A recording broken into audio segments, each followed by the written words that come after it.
In Ohio, Curtis looks at the huge clouds in the sky while standing under the rain, confused because instead of water it appears to be motor oil. However, it's just a dream and the weather is actually lovely. Afterward, Curtis has breakfast with his wife Samantha and his deaf daughter Hannah before going to work. Curtis works for a construction company while Samantha is a housewife that takes care of Hannah, but she also sews things to sell at the local fair on Saturdays. That afternoon, Samantha is hanging out with some friends at home, who brought their kids for a playdate. One of them notices Hannah has grabbed a dangerous piece of wood with nails, so Samantha has to rush outside to stop her since yelling warnings obviously doesn't work. Moments later, it starts to rain heavily so the construction workers have to stop for the day and the employees catch a drink together at the bar. At home, Samantha teaches Anna the sign for storm while watching the rain through the window. After the bar, Curtis drops his co-worker and dear friend Duarte at home. They chat for a while and Duarte says that Curtis is having a wonderful life. However, Curtis admits things aren't always as pretty as they seem. Their conversation is cut short when Duarte's wife comes out, silently demanding him to go inside. Afterward, Curtis goes home and checks on Hannah while Samantha shares that the girl still has trouble connecting with other children. The next day, Curtis is cleaning up the trash so Hannah won't grab other dangerous things. At that moment, a heavy storm appears in the sky and suddenly a lightning bolt hits the ground, causing Curtis' dog Red to start barking like mad. As Curtis moves to hold Hannah's hand, the dog breaks free from its chain and attacks Curtis, viciously biting his arm. However, Curtis wakes up in his room because it was another nightmare.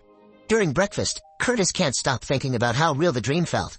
He sees Hannah is playing with Red and worries, so he takes her away from the dog. When Samantha asks what's wrong, Curtis snaps and leaves without even touching his breakfast. Later at work, Curtis continues to be distracted and won't stop staring at his arm during a meeting, thinking he can still feel the pain. The boss Jim is angry over the delay caused by the rain and wants them to catch up today. On his way to the site, Curtis asks Duarte to help him grab some extra supplies first. Later, Curtis takes a break and sees a swarm of blackbirds in the sky flying in weird patterns. He asks Duarte if he thinks it's strange, but Duarte didn't see anything. Because of the extra hours used to catch up with the delayed work, Curtis is late for the parent-teacher conference at Hannah's school. He's also covered in mud because he couldn't shower. They're taught more about essential sign language for their children, which Curtis needs to practice more. Since he doesn't spend as much time with Hannah as Samantha, he doesn't know enough words yet. Sometime later, it's raining again and Curtis rushes to get in the car with his daughter. The rain makes it hard to see and it makes them crash. Curtis' head is bleeding but Hannah is okay. At that moment, men appear outside the car and start breaking the windows, with one guy holding down Curtis while the other kidnaps the girl. Suddenly Curtis wakes up screaming, realizing it was another dream. Afterward, he goes downstairs looking rather sick. Samantha notices and worries, but Curtis promises it's just a cold and tells her to leave for the fair with Hannah. While Samantha sells her goods and argues with clients over prices, Curtis takes out the extra supplies he got at work and builds a fence around the doghouse before locking Red in it, apologizing to the poor guy. Now he should work on cleaning the trash, but he's distracted by a door that leads to a storm shelter. Curtis searches for the key in an old jar and manages to open it. Then he goes down there to consider a new idea. Later in the evening, Samantha puts the money she made in the fair with their vacation savings. She asks Curtis why Red is kept outside now, but Curtis just offers a vague answer. Samantha tries again, yet Curtis ignores her to listen to the news, where they're talking about a gas leak that affected a small family. This feeds Curtis' paranoia. The next day, Curtis finds Hannah looking at the storm through the window. When he comes closer, he's startled to see a man standing outside looking at them. Curtis immediately takes Hannah in his arms and runs to hide as the man starts trying to open the door. Suddenly the whole building begins shaking and every object in the living room levitates as Curtis has trouble breathing. Then everything falls and Curtis gasps as he wakes up from another nightmare. To his shock, he's wetted the bed. When Samantha walks in, he covers his accident with the blankets. Curtis asks for the doctor's number and Samantha tries to check on him out of worry. However, Curtis snaps at her to keep her from seeing the wet sheets. He immediately apologizes for his outburst, blaming it on feeling unwell, but he still tells her to go to church because he can take care of Hannah. After Samantha is gone, Curtis changes the sheets and washes off the evidence. Later, Curtis takes Hannah to the library and distracts her with a book for kids while he searches for information about mental illness. On their way back, they stop at a grocery store to buy lots of canned foods. This causes them to be late for lunch with Hannah's family, who judge him for missing church. In the afternoon, Curtis starts cleaning the storm shelter and stores all the canned food he brought in case of an emergency. Then he stays there reading the library books. Sometime later, Curtis finally gets to see a doctor and explains he's been trouble sleeping for 4 days. At first the doctor thinks it isn't a big deal, so Curtis also tells him about the nightmares, admitting he wetted the bed and that he kept feeling the pain from the dog bite. The doctor agrees to give him medicine for a few days and tells him to consult a psychiatrist in Columbus. In the meantime, Samantha visits the insurance agency to ask about the operation to restore Hannah's hearing. Thankfully her request is approved and all the expenses will be covered because Curtis' job offers a very good policy. At the same time Curtis goes to the pharmacy to get his medicine and is surprised to learn he doesn't have to pay much thanks to his insurance. That night, the family has a wonderful dinner together as they celebrate the good news, but Curtis doesn't tell them about his medicine. While getting ready for bed, Samantha already starts making plans for a vacation since they won't have to worry about money anymore. Curtis secretly takes the medicine in the bathroom. The next morning, Curtis wakes up feeling well rested and Samantha notices he looks healthier too. However, at work, Curtis still chats with Duarte about the right amount of food for a shelter. Suddenly he starts hearing thunder in the sky, which is still clear. He asks Duarte and he doesn't hear anything, so Curtis panics and runs to a bin to throw up. Struggling with a panic attack, Curtis leaves his work and starts having trouble breathing while driving, so he stops the car to take a moment and regain control.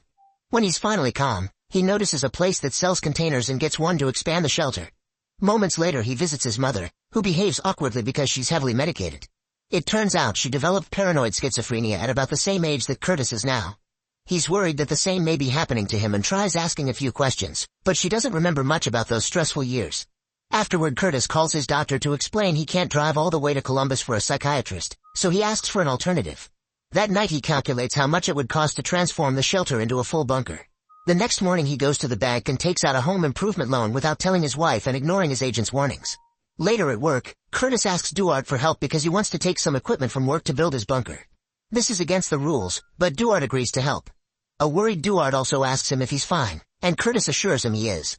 After work, Curtis goes to see a local counselor and drops all his theories based on the research he did. The woman explains she's just a counselor so she can't diagnose him or prescribe anything, but they can talk so she can guide him through his crisis.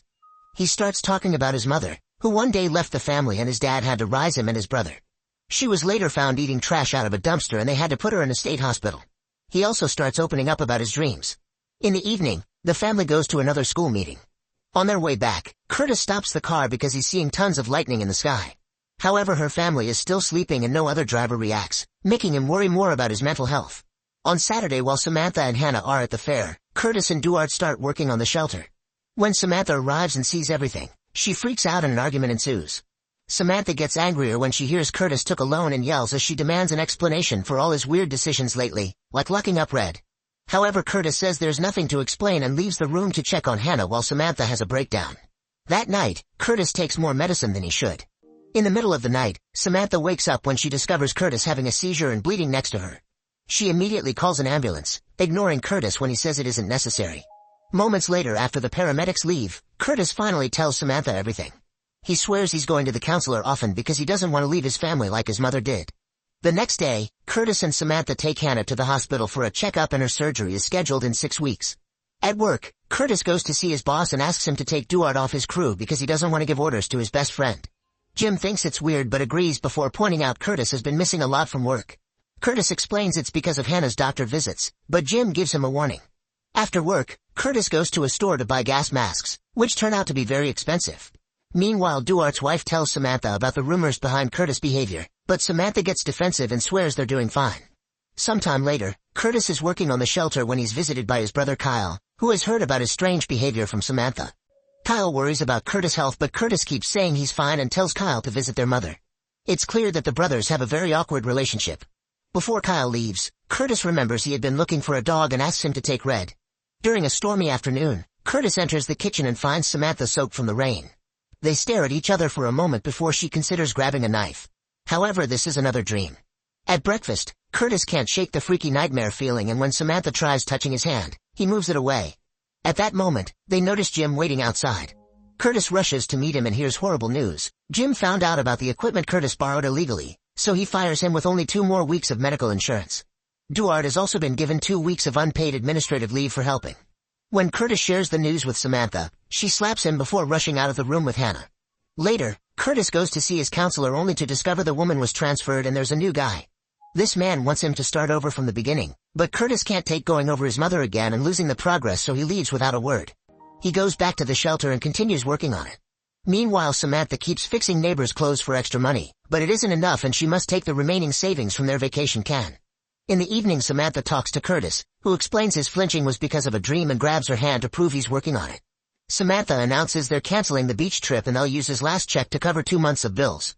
She'll postpone Hannah's surgery and they both must concentrate on getting jobs. Samantha is willing to work on their issues, but she puts the condition that Curtis must go to an actual psychiatrist. She also wants him to come to a school dinner on the weekend to work on his isolation.